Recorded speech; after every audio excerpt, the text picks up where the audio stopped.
Selamat siang, salam sejahtera dalam kasih Kristus.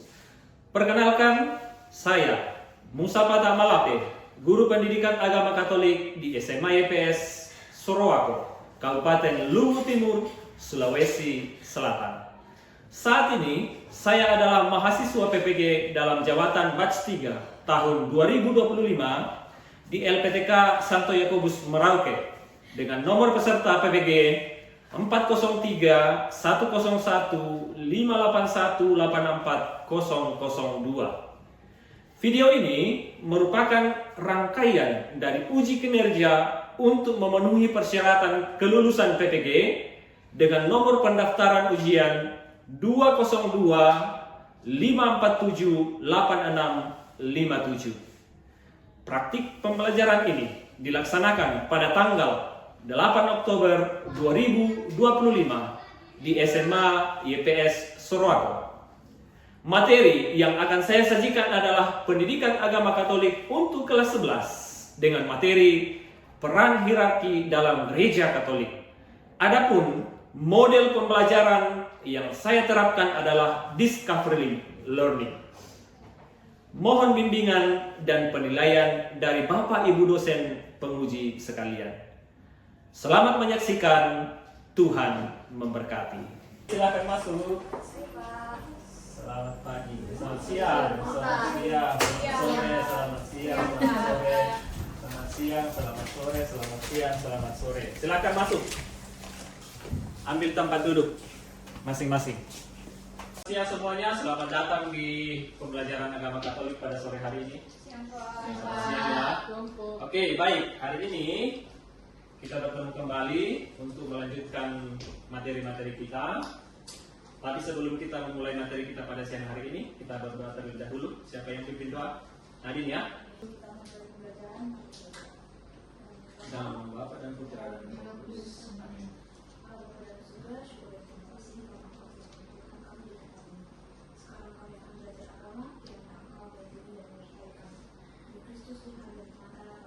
Amin. Dalam Bapa dan Putra dan Roh Kudus. Amin. Terima kasih Nadine. Terima kasih semuanya sudah hadir dalam pembelajaran kita sore hari ini. Nah, materi kita untuk hari ini adalah materi dari tujuan pembelajaran 3, yaitu peran hierarki di dalam gereja Katolik. Itu materi kita untuk hari ini. Semuanya hadir pada sore hari ini? Semuanya hadir ya? Hadir, 9 orang. Oke, baik. Nah, peran hierarki dalam gereja Katolik. Kalian pernah mendengar kata hierarki? Atau pertanyaan awalnya adalah di negara kita, Republik Indonesia, siapa pemimpin paling tinggi? Presiden ya, presiden. Nah, presiden adalah pimpinan tertinggi di negara kita. Nah, tentunya dalam sebuah ketatanegaraan ada strukturnya. Nah, kira-kira sejauh pengetahuan kamu, struktur pemerintahan yang ada di negara kita itu seperti apa? Dimulai dari presiden, baru wakil presiden, ada gubernur, ada bupati, ada camat, ada lurah atau desa. Kira-kira secara sederhana seperti itu struktur kepemimpinan yang ada di negara kita ya. Kalau kita mau lihat secara sederhana kira-kira seperti ini ya strukturnya pemerintahan di negara kita. Ada presiden, ada gubernur, kemudian bupati, camat, dan kemudian lurah atau desa. Nah, sekarang materi kita hari ini pada sore hari ini adalah tentang hierarki di dalam gereja Katolik. Dengan kata lain, ada hubungannya dengan struktur kepemimpinan di dalam gereja Katolik. Nah, baik. Metode yang akan kita gunakan pada sore hari ini dalam pembelajaran kita adalah metode discovery learning. Nah, ini adalah struktur pemerintahan di negara kita Republik Indonesia. Kita bandingkan dengan struktur atau hierarki di dalam gereja Katolik. Kita lihat bagaimana sih struktur di dalam gereja. Hai Sobat Komsos, sekarang kita akan membahas sedikit tentang hierarki dalam gereja Katolik. Langsung aja kita bahas ya. Paus adalah imam agung di Roma berdasarkan tugasnya yaitu sebagai wakil Kristus dan gembala gereja semesta. Paus ini mempunyai kuasa penuh, tertinggi, dan universal terhadap gereja. Kristus mengangkat Santo Petrus menjadi pemimpin para rasul. Paus mengganti Petrus adalah pemimpin para uskup. Uskup adalah pimpinan gereja setempat yang bernama keuskupan dan merupakan bagian dari hierarki gereja Katolik Roma setelah Paus. Dalam kedudukan ini, uskup sering disebut juga sebagai pengganti dari para rasul Kristus. Setiap uskup dengan sendirinya menjadi bagian dari jajaran para uskup sedunia atau Collegium Episcopale di bawah pimpinan Paus dan bertanggung jawab atas seluruh gereja Katolik yang berada di wilayah keuskupannya. Para imam atau pastor adalah wakil uskup di setiap jemaat setempat. Tugas konkretnya adalah pewartaan, perayaan, dan pelayanan umat. Para imam biasanya ditahbiskan untuk mewartakan Injil dan mengembalakan umat beriman. Para diakon adalah mereka yang memiliki tugas bukan untuk imamat, melainkan untuk membantu pelayanan. Diakon ini bertugas membantu uskup dan imam dalam melayani umat. Dalam gereja Katolik ada dua macam diakon, yaitu mereka yang dipersiapkan untuk menerima tahbisan imam dan mereka yang menjadi diakon untuk seumur hidupnya tanpa menjadi imam. Nah, Sobat Komsos, kardinal bukanlah sebuah jabatan hierarkis dan tidak termasuk dalam struktur hierarkis ya. Kardinal ini adalah para penasehat Paus dan bertugas membantu Paus dalam tugas reksa harian seluruh gereja. Oke, Sobat Komsos, semoga penjelasan tadi bermanfaat dan berguna ya. Tetap semangat dan bersaudara. Kira-kira secara sederhana ini susunan hierarki di dalam gereja Katolik. Nah, sejauh ini ada yang mau ditanyakan? Ya. Nah, silakan masuk ke dalam kelompok masing-masing, lalu buka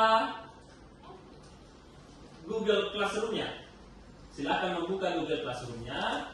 Di bagian di Google Classroom, saya sudah menyiapkan LKPD, Student Worksheet, untuk kamu pedomani mengerjakan tugas-tugas yang akan membantu kalian memahami semakin mendalam tentang materi kita hari ini. Ya, jadi Pak Guru sudah melalui LKPD itu saya sudah menentukan alur-alurnya sehingga kita bisa memahami tentang materi kita hari ini. Oke, silakan berdiskusi di kelompoknya masing-masing. Boleh membentuk lingkaran. Ya. Silakan berdiskusi di dalam kelompok untuk menjawab pertanyaan-pertanyaan dan yang ada di dalam LKPD sehingga materi yang kita coba dalami bersama pada siang hari ini, pada sore hari ini benar-benar kamu pahami secara mandiri ya. Oke, itu LKPD yang Pak Guru sudah susun itu membimbing kita untuk memahami secara mandiri materi kita pada siang hari ini tentang peran hierarki di dalam gereja Katolik. Silakan berkolaborasi di dalam kelompok ya. Nanti setelah kamu menjawab pertanyaan-pertanyaan itu, buat dalam bentuk infografis atau buat dalam bentuk slide, lalu kemudian nanti pada bagian akhir kalian akan presentasikan hasil diskusi di dalam kelompok. Kita lihat sejauh mana kalian memahami materi yang disajikan pada sore hari ini. Jadi kelompok sudah berdiskusi ya pada langkah pertama tentang pertanyaan awal kita tentang hierarki. Pertanyaan pertama itu dari hasil diskusi kelompok tadi. Apa perbedaan dan persamaan dari hierarki sebuah negara dengan hierarki di dalam gereja Katolik? Kelompok mana yang mau memulai? Ingat. Oke, kelompok kanan ya. Oke, kelompok kanan. Kira-kira menurut kelompok kanan apa perbedaan dan persamaan hierarki gereja dengan hierarki dalam sebuah negara? Kalau persamaan, keduanya sama-sama punya susunan kepemimpinan yang bertingkat Ya, atau hierarki, ya betul. dari pimpinan tertinggi sampai ke tingkat yang paling bawah. Oke, Kalau perbedaan negara, kekuasaannya berasal dari rakyat atau pemilu dan tujuannya untuk mengatur kehidupan warga di Indonesia. oke. Kalau gereja Katolik, kekuasaannya berasal dari Tuhan dan tujuannya untuk membimbing umat ke jalan keselamatan. Oke, itu jawaban dari kelompok kanan. Apakah sama dengan jawaban kelompok kiri atau ada perbedaannya? Ada yang mau ditambahkan? Oke, silakan ditambahkan.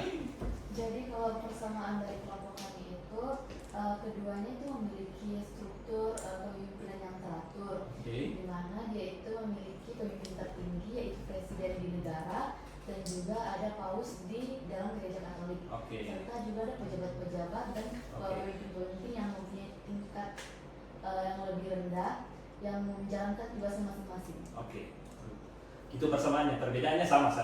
Perbedaannya juga. Perbedaannya, oke silakan. Jadi dari kami perbedaannya itu struktur kepemimpinan negara itu bersifat sekuler dan demokratis, di Oke. mana kekuasaan negara berasal dari rakyat dan diatur oleh hukum negara. Oke. Terus kalau kepemimpinan gereja Katolik itu bersifat spiritual dan hierarkis. Jadi sesuai dengan ajaran iman atau turun-temurun dari Kristus. Oke, good. Terima kasih kelompok kanan dan kelompok kiri. Jadi Pak Guru garis bawahi ya tentang hasil diskusi dalam kelompok tadi bahwa persamaannya adalah kalau kita lihat sama-sama ada struktur hierarkisnya dari atas sampai ke bawah. Perbedaannya yang paling mencolok adalah kalau struktur hierarki dalam ketatanegaraan itu kuasanya berasal dari hasil pemilihannya. Mereka mendapatkan jabatan tersebut dari hasil pemilihan yang demokratis. Sedangkan di dalam gereja Katolik, jabatan hierarkis yang diterima itu berasal dari Allah sendiri melalui kuasa tahbisan yang mereka terima. Oke, baik. Kita lanjut pada pertanyaan kedua. Mengapa gereja memerlukan hierarki? Bagaimana dengan hasil diskusi kelompok? Kita mulai dari kiri dulu ya, karena tadi sudah kanan, kiri dulu. Kira-kira menurut hasil diskusi kelompok, mengapa gereja memerlukan hierarki? Silakan, kelompok kiri. Jadi menurut kami mengapa gereja memerlukan hierarki? Jadi yang pertama itu untuk menjaga keteraturan dan kesatuan. Yang kedua membantu pelaksanaan tugas gereja. Yang ketiga melanjutkan misi Kristus dan para rasul. Dan yang keempat menjamin keutuhan ajaran. Oke, baik, terima kasih. Kelompok kanan ada yang mau ditambahkan dari masukan dari atau hasil jawaban dari kelompok kiri? Nah, dari kelompok kami itu, mengapa gereja memerlukan hierarki? Gereja perlu punya susunan atau pimpinan yang jelas seperti hierarki, supaya semua anggota tahu siapa yang bertanggung jawab, agar urusan gereja tetap berjalan dengan tertib, dan supaya pesan-pesan Tuhan bisa tersampaikan dengan teratur. Hierarki juga membantu menjaga persatuan dan mengatur kegiatan, supaya semuanya berjalan dengan lancar. Oke, baik, terima kasih. Jadi itu hasil jawaban kelompok ya tentang mengapa gereja memerlukan hierarki. Ya, di dalam gereja kita, gereja Katolik sejak awal hierarki itu sudah ada. Jadi dalam ajaran iman gereja Katolik mengatakan bahwa struktur hierarki yang ada di dalam gereja Katolik itu sesuai dengan kehendak Allah sendiri. Nah, Pak Guru di Google Classroom sudah menyiapkan materi ajar dalam bentuk slide. Silakan dibuka slide-nya untuk memahami materi kita tentang hierarki. Lalu kemudian setelah kamu memahami materinya, boleh juga dari sumber-sumber yang lain, dari website-website Katolik. Silakan buka website-website Katolik untuk memahami tentang peran hierarki. Lalu kemudian melangkah pada langkah kedua, silakan berkelompok berdiskusi, masing-masing diberi tugas mana yang dicari oleh anggota kelompok. Oke, waktunya singkat saja ya, kita cukup waktu 5-10 menit pada bagian ini. Selesai berdiskusi ya. Nah sekarang waktunya kita mendengar hasil diskusi dari kelompok masing-masing. Kira-kira seperti apa yang kamu temukan dalam pencarian kamu mengenai materi kita pada sore siang hari ini. Silakan. Kelompok kiri kira-kira ya. Kelompok kiri yang pertama. Silakan kelompok kiri. Silakan linknya dikirimkan saja kepada saya melalui Google Chat dan langsung nanti slide-nya akan saya tampilkan ya. Silakan. Selamat siang semuanya. Sekarang kami akan mempresentasikan mengenai peranan hierarki dalam gereja Katolik dan kelompok. Selamat siang. Jadi kelompok kami terdiri dari saya, Alexander Karina Karistor, dan saya Satya Amanda. Saya Fanya Venesia. Oke. Jadi yang pertama itu ada makna kata hierarki. Kata hierarki itu berasal dari bahasa Yunani, yaitu hieros yang berarti suci dan archos yang berarti pemimpin atau penguasa.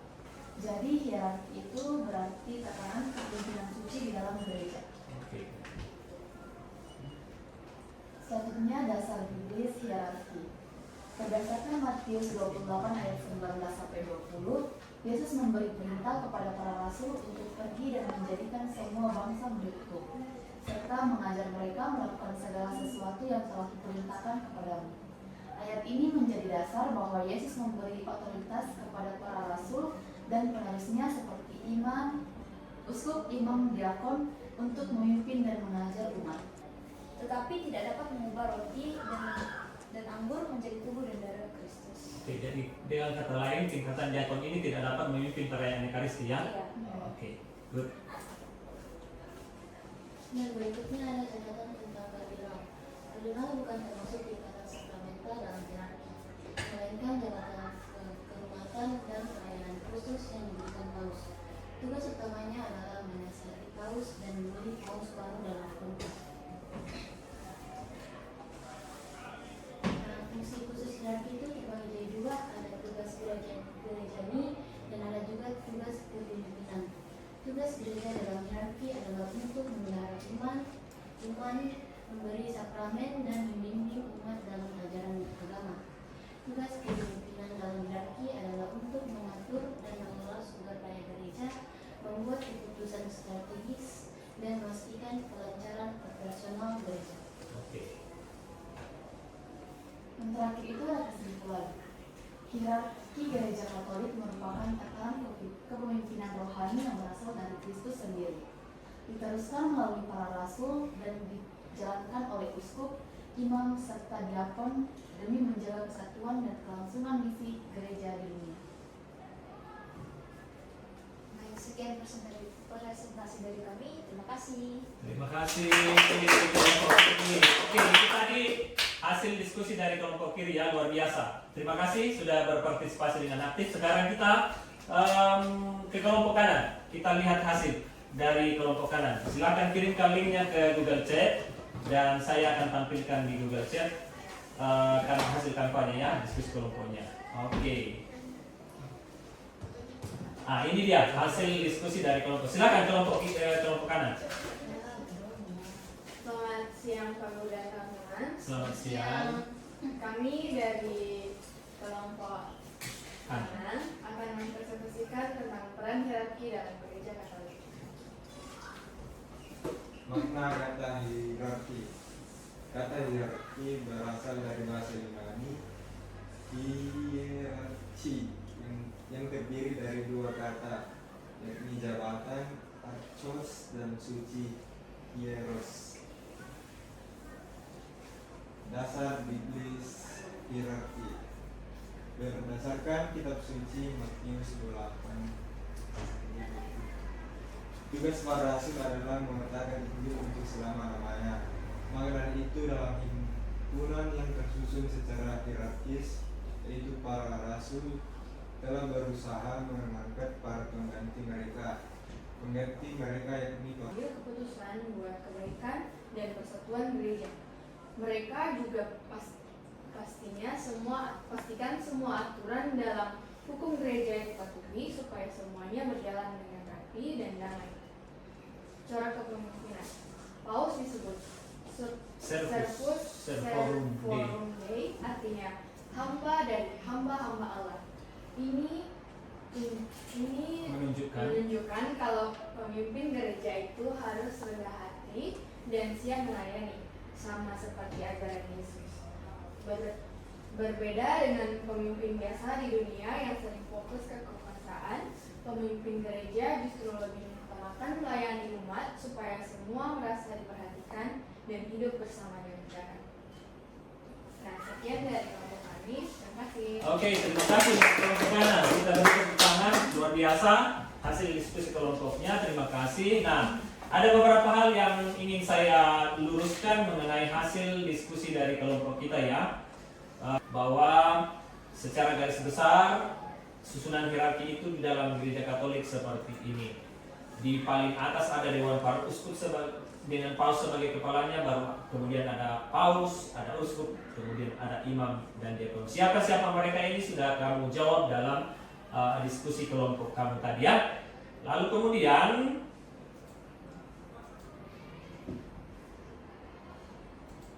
kita langsung pada bagian kardinal. Ada tadi kita menyinggung tentang kardinal ya.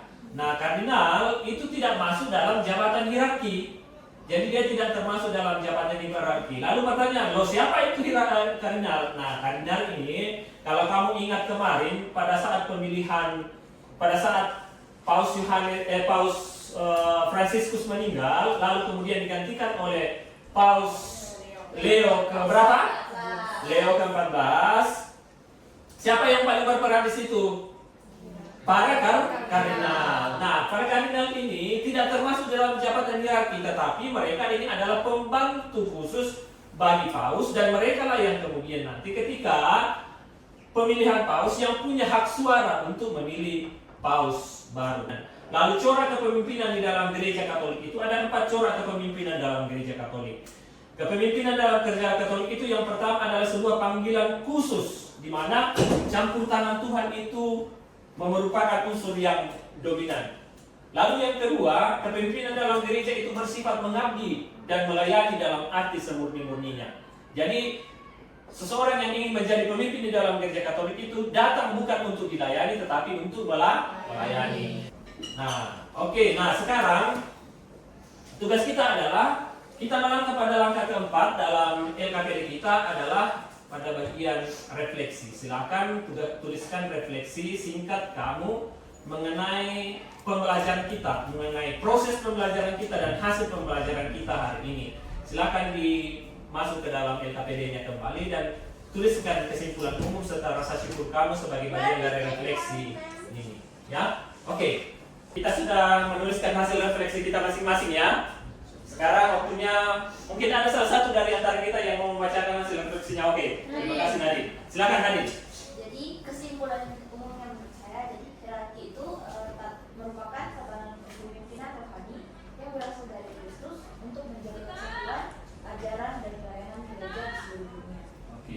Selanjutnya rasa syukur. Jadi ada 2 bentuk syukur. Yang pertama, jadi kita mendoakan Paus, Uskup dan para imam agar selalu diberikan kebijaksanaan dan melayani umat.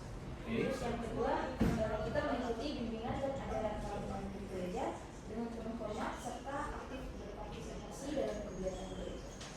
Jadi itu hasil refleksi yang telah disusun oleh Nadine ya, bahwa sebagai bentuk syukur atas hierarki yang ada di dalam gereja Katolik, yang pertama bentuk syukurnya adalah mendoakan hierarki kita, dan yang kedua ikut aktif dalam kegiatan gereja sebagai bentuk support terhadap hierarki dalam gereja kita. Terima kasih. Kita beri aplaus kepada Anda. Sebelum kita menutup pembelajaran kita hari ini, kita akan melakukan sebuah kuis singkat ya. Silakan buka kuisisnya. Silakan buka kuisisnya masing-masing. Ini hanya memerlukan waktu singkat ya. Untuk memeriksa sejauh mana pemahaman kita akan materi yang barusan sudah kita pelajari bersama, dalami bersama melalui model pembelajaran discovery learning. Silakan masukkan kodenya di kuisisnya masing-masing. Oke, kita mulai ya. Oke. Ya.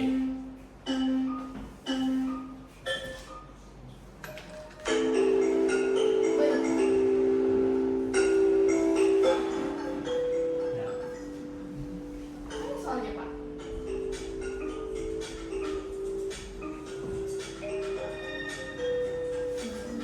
Oke, untuk sementara Elsa.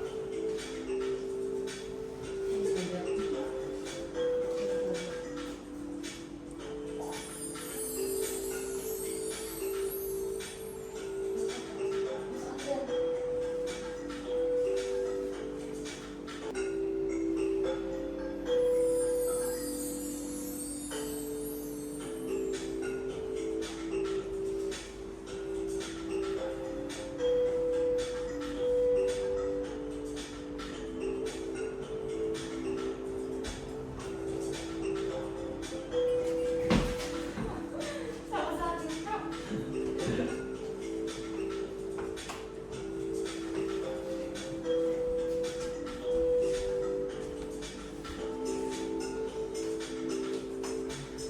Oke, Aidan memimpin perolehan poin.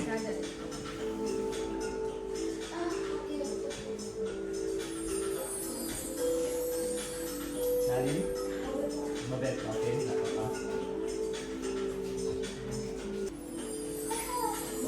Oke, selesai semuanya ya. Jadi kita lihat hasilnya. Hasilnya Aidan. Aidan sebagai juara satunya. Kita untuk Aidan. Ada dia di tempat kedua dan Elsa tempat ketiga. Kita lihat secara keseluruhan 75% dari nilainya. Aidan dapat 90, Dea dapat 90, Elsa 80, Fanya 75, Mas Sander 75. Nadine tidak bisa melanjutkan tadi ya karena laptopnya sedang bermasalah. Oke. Jadi itu akhir dari pembelajaran kita hari ini. Semoga pembelajaran kita hari ini dengan materi hierarki dalam gereja Katolik, peran hierarki dalam gereja Katolik itu